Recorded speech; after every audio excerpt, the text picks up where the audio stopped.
भोकरदन तालुक्यातील शेलूद ग्रामपंचायत अंतर्गत गावठाण जागा नावाने करून देण्यासाठी ग्रामपंचायतीने घेतले ग्रामस्थांकडून 13,000 रुपये। नागरिकांचा आरोप।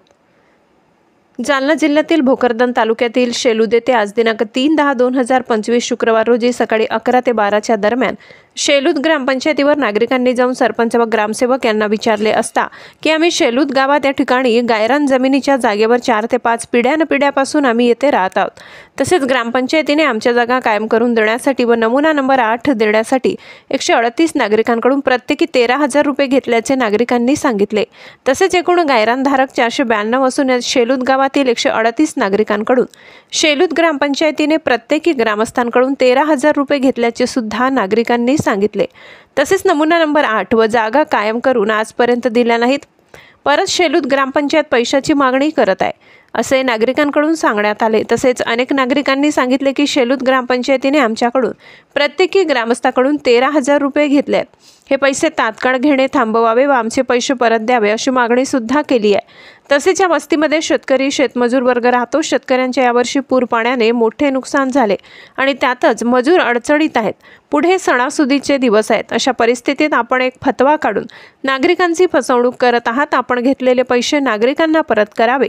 विनामूल्य जागा शासकीय नियमाप्रमाणे कायम करून प्रत्येकाला जागेचा नमुना नंबर 8 द्यावा अशी मागणी गावातील नागरिक तथा शेलूद येथील तक्रारदार गजानन बारोटे, विठ्ठल बारोटे, फिरोज तडवी, सुनील निकाळजे व महिला लीलाबाई बारोटे इतर शेकडो नागरिकांनी ग्रामपंचायत प्रशासनाकडे मागणी केली आहे। तसेच येत्या 8 दिवसाच्या आत आमचे पैसे परत न केल्यास आम्ही लोकशाही पद्धतीने ग्रामपंचायतीला कुलूप लावून बेमुदत उपोषणास बसू असा इशारा येथील शेलूद येथील शेकडो नागरिकांनी दिलाय।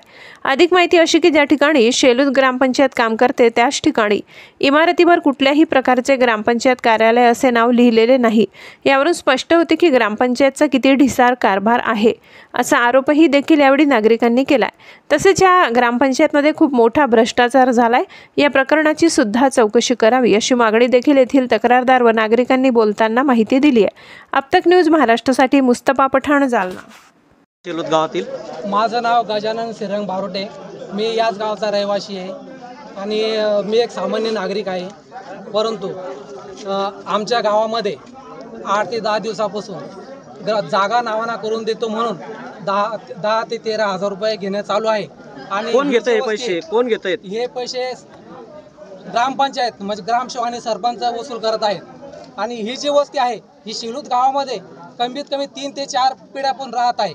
आणि मागच्या 2-4 वर्षापूर्वी या 2018 GR-वर 2000 वसूल करून असाच एक फतवा काढून तेव्हा सुद्धा 7-8 लाख रुपये वसूल करून असेच लोकांना घडवण्यात आले होते। आणि त्याच GR-वर 7 वर्षापूर्वीच्या GR-वर आता सुद्धा 13,000 रुपये ग्रामपंचायत गरिबाकडून वसूल करत आहे। किती लोक आहे या आणि वस्तीमध्ये? या जी यादी चालू आहे या यादीमध्ये 462 लोकांची यादी आहे आणि प्रत्येकाकडून 10 ते 13,000 रुपये जर वसूल होत असेल तर ही रक्कम कमीत कमी 25 ते 50 लाखाच्या घरात जाते। आणि याच्यामध्ये सर्वसामान्य नागरिक भरड जात आहे। काही लोक मजूर वर्ग आहे, कामासाठी उचल करून पैसे भरत आहेत, कोणी मंगळसूत्र मोडतायत तर कोणी व्याजाना पैसे काढतायत। अशा अडचणीची परिस्थिती असताना पूर पाण्याची त्रस्त असताना जो फतवा ग्रामपंचायतीने काढला हा निषेधार्थ आहे। त्यासाठी आम्ही हा विरोध करून ग्रामपंचायतला विरुद्ध आम्ही ग्रामपंचायत एक आंदोलन करत आहेत। यापुढची काय भूमिका राहणार जर त्यांनी तुमच्या नावावर नाही करून दिलं? आम्ही आज रोजी इथं आमची वापस जे पैसे भरलेले हे पैसे आम्ही वापस मागत आहेत। जर त्यांनी आमचे पैसे वापस नाही दिले तर आमच्याकडे हा तक्रार अर्ज सुद्धा आहे। हा तक्रार अर्ज ग्रामपंचायत शेलूदने घेऊन घ्यावा अशी मी त्यांना विनंती करतो। आणि आपली जी ग्रामपंचायत आहे शेलूद तालुका भोकरदन जिल्हा जालना यांना मी पुन्हा एक विनंती करतो, आमचे पैसे मुकाट्याने वापस करावे अन्यथा आम्हाला अर्जावर ओसी द्यावी। भूमिका काय राहणार तुमची? काय कडक भूमिका घेणार आहे जर नाहीच झालं तर? अन्याय नाही केला तर या विरुद्ध आम्ही तीव्र आंदोलन उपोषण करणार आहेत। याची सुद्धा दखल त्यांनी घ्यावी आणि समोर कोणत्या ऑफिसला यांच्या अधिकाऱ्याकडे आम्ही तिथे सुद्धा पाठपुरावा करणार आहे आणि यातलं पोलखोल काढणार आहे।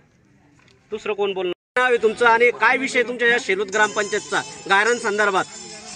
मला 25 वर्ष झाले या गावामध्ये बसेले मी वरल्या गावात। समजा मला 25च्या वरनी 30-35 वर्ष होत आले या गावात बसाले आणि इथे येऊन बसल्यावर आपला नवरा वारून गेला तर मग 5 लेकर मला अज्ञान होते, सगळे रडून भाकरी मागत होते। तर त्या लेकराले म्या उदरपोषण करून पोसलं आणि तहसीलचा म्या आणले कबाला काढून आणल्यानंतर मी पोराच्या नावानं खाद्यकोडा करता 300 रुपये बी भरले, तरी बी म्हणते आता पैसे भरा. जागा नावाची झाली का मग तुमची? तर त्यांनी दिले ना जागा, असं नमुना नंबर 8 दिले. आता काय म्हणता मग ते सध्या? पुन्हा पैसे भरा 13,000. अगोदरच तुम्ही दाखवलं नाही का त्यांना नमुना नंबर 8 तुमचा? सगळं दाखवून बसले, सगळं माय पोरायला परवा दिवसपासून हुशार केलं, नाही तर पुन्हा बी 13,000 माय पोरं भरणार होते, पण मी ना भरू दिले नाही. काहून तर मी ना तहसीलचं हे आणले. म्हणजे तुमचा अगोदर असताना सुद्धा तुम्हाला पैसे मागितले? कोणा मागितले पैसे? सगळे ना 13,000 रुपये घरकुल आलं ना आता नावावर, तर 13,000 रुपये भरून बी टाकेले मी.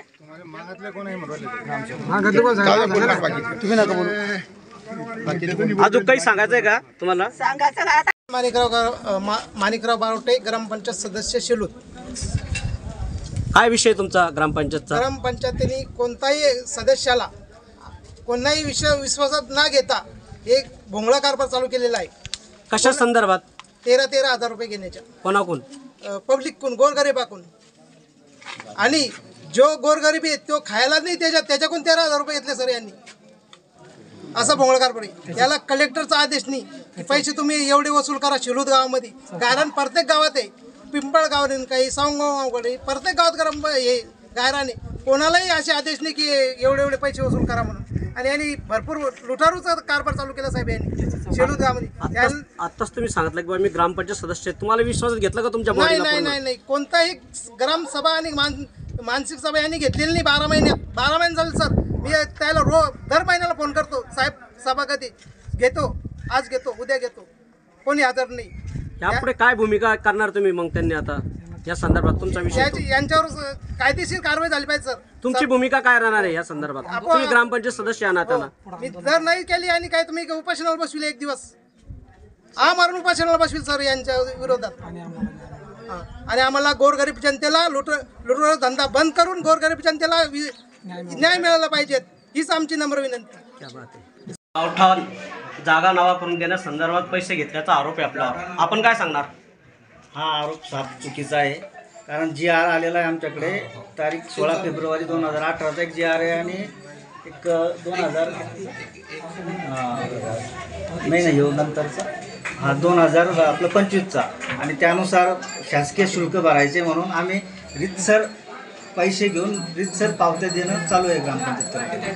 त्याच्यामध्ये काय आहे की आम्ही असं की अवैध रीतीने की पैसे जमा केले नाही आहे. आणि जो लाभार्थी आहे त्याला जेवढी रक्कम तेवढी घेऊन त्याला रितसर. किती पैसे घेतायत तुम्ही जागा नावास करासाठी? जागा नावावर करण्यासाठी आम्ही जास्तीत 10,000 ते काही जणांकडून 13,000 रुपये. की याच्या अगोदर ज्यांनी 3,000 भरलेले त्यांच्याकडून आम्ही पैसे घेतले नाही आहे, फक्त 10,000. किती वर्षापासून राहता बरं इथं तुम्ही या संदर्भात? या संदर्भात 2011 पूर्वीचे सगळे राहणार आहे. आणि आपण प्रत्येकाला जागा नावावर करून द्यायचं सांगितलेलं आहे सगळं. आणि जी रक्कम जमा होणार आहे ना, ती रक्कम आपण शासन दरबारी त्यांचं शुल्क भरून जमा करून देणार आहे. आणि बाकी सगळ्यांना त्याचा हिशोब करून टाकणार. त्यांना स्थायिक करणार आहे तुम्ही तुमच्या ग्रामपंचायत? हा, आमचा प्रस्ताव देऊन त्याचा शासन दरबारी पाठपुरावा आम्ही करणार. मी सागर पंडित दाभाडे, ग्रामपंचायत अधिकारी, ग्रामपंचायत शेलूत. ह्या ग्रामस्थांचा तुमच्यावर एक आरोप आहे ग्रामपंचायत संदर्भात की बा 13,000 रुपये घेऊन तुम्ही आजपर्यंत त्यांच्या जागा नावाच्या केल्या नाही, यावर काय सांगणार आपण? आता आम्हाला जे अतिक्रमण 2000 पूर्वीचे जे निवासी आपलं अतिक्रमणधारक आहे त्यांच्या नावावर जागा नियमानुकूल करण्यासाठी प्रस्ताव शासनाकडे पाठवायचा आहे. त्याच्यामध्ये ग्राम विकास विभाग तारीख 16 फेब्रुवारी 2008चा GR आहे. त्या GRमध्ये स्पष्ट सांगितलेलं आहे की जे या धोरणाअंतर्गत खालील अतिक्रमण वेगवेगळ्या प्रकरणी निवासी प्रयोजनार्थ नियमानुकूल करण्याचे शुल्क प्रचलित वार्षिक दर तक्त्यानुसार येणाऱ्या शुल्काची गुणन करून आपल्याला शासन खाती म्हणजे त्याच्यामध्ये आपल्याला जी आपण ते चालू वर्षाचं जे आपले रेडी रेकनर दर आणि बांधकामाचे दर आहे हे आपण किती दर आहेत ते किती घ्यायला पाहिजे तुम्ही हा. असं नागरिकांकडून? हा, तर त्याच्यामध्ये आपण त्याच्याकडून 10,000 रुपये तुमच्यावर आरोप आहे किंवा 13,000 रुपये तुम्ही घेतायत, हा, तर तर त्याच्यामध्ये ते आपण- शासनाचे नियम किती आहे पैसे घ्यायचे तर ऐका ना, त्याच्यामध्ये त्यांच्या आपले जागा जे- नावावर करासाठी? जे दर आहे ते दरानुसार आपण त्याच्याकडून ते चालू वर्षाचे दर आहे त्याच्यामध्ये वेगवेगळे आरसीसीचे वेगळे, त्याच्यानंतर कच्च्या दराचे वेगळे, आपले कच्चे बांधकाम वेगळे, पक्के घर वेगळे, त्याच्यानुसार आपण त्याच्याकडून 10,000 रुपये फी घेतली आणि त्याच्यानंतर आपण जे शासन नियमानुसार त्यांना आपण पावती दिली, त्याच्यानंतर आपण प्रत्येक लाभार्थ्याला हिशोब देणार आहे. किती लोक आहे अशी या गावामध्ये राहिलेले बरं असं? आता इथं अतिक्रमण नियमानुकूल करण्याबाबत आमच्या नमुनातला 492ची यादी आहे. त्यापैकी आता ज्याची प्रस्ताव आली ते आम्ही शासनाकडे पाठवणार आहे आणि त्याच्यामध्ये त्या जी आरमध्ये स्पष्ट उल्लेख केलेला आहे की 10% रक्कम जी आहे ती आपल्याला गृहनिर्माण खात्यामध्ये भरायची आहे. त्याच्यानंतर जी उर्वरित रक्कम आहे ती शासन खाती जमा करायची. त्यामुळे ज्यांनी कोणी जी पावती फाळली त्याला आपण ती हिशोब देणार आहे. त्याच्यामध्ये गृहनिर्माण खात्यामध्ये 10% रक्कम किती टाकली आणि शासनाला किती पाठवली आणि हे प्रक्रिया झाल्याशिवाय अतिक्रमण नियमानुकूल ही प्रक्रिया पूर्ण झालेली होणार नाही. त्याच्यामुळे आपण जे पैसे घेतले आणि असा विषय नाही, आपण त्याला अधिकृत पावती दिलेली आहे. त्याच्यामुळं आम्ही ज्यानं पावती वगैरे दिलेली आहे म्हणजे घेतलेली आहे आम्ही त्याला सगळं हिशोब देणार आहे. तर त्यांच्या नावाने ह्या जागा करणार का ज्यांचे हो, आम्ही नियमन प्रस्ताव झालं? देऊन अतिक्रमण नियमानुकूल होणार.